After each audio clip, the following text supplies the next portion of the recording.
In today's video, I'm going to teach you how to download apps on a Windows 10 laptop. Whether you're new to the Windows 10 operating system or just need a refresher, this guide will walk you through the process in a straightforward manner. So let's get started on expanding your digital toolkit with the apps you need. First, we'll begin by accessing the Start menu on your laptop. To do this, press the Windows key on your keyboard. This key is usually located at the bottom left and is easily identifiable by the Windows logo on it. A quick press will bring up the Start menu, giving you access to all your apps and settings. Next, we need to make our way to the Microsoft Store. To find it, simply start typing the word Store into the search bar that appears when you open the Start menu. As you type, a list of results will appear. Look for the Microsoft Store in the list. Windows Smart Search function is quite handy, as it pulls up the best results as you type, saving you from scrolling through endless lists of options. Once you see Microsoft Store in the search results, go ahead and select it.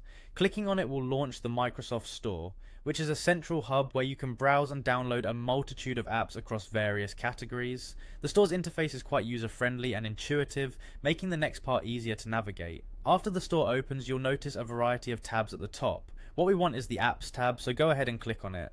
This section is entirely dedicated to applications and is organized into various categories from productivity and education to games and entertainment. Browsing through these categories may help in discovering new apps that suit your needs. Now comes the fun part, choosing and downloading the apps you desire. As you browse through the apps, simply click on any application that piques your interest. Doing so will bring up more detailed information about the app, such as descriptions, ratings, and user reviews. If you decide that it's the right app for you, look for the Install button, typically prominently displayed on the app's page. Click on it to begin the installation process. Depending on the file size and your internet connection, this may take a few moments. And there you have it. Once the installation is complete, you can find your new app in your Start menu and get started using it right away. Downloading apps on your Windows 10 laptop is a simple process, bringing a world of functionality and entertainment right to your fingertips. I hope this walkthrough was helpful, and feel free to explore all the different apps available to enhance your Windows 10 experience. Until next time, happy downloading!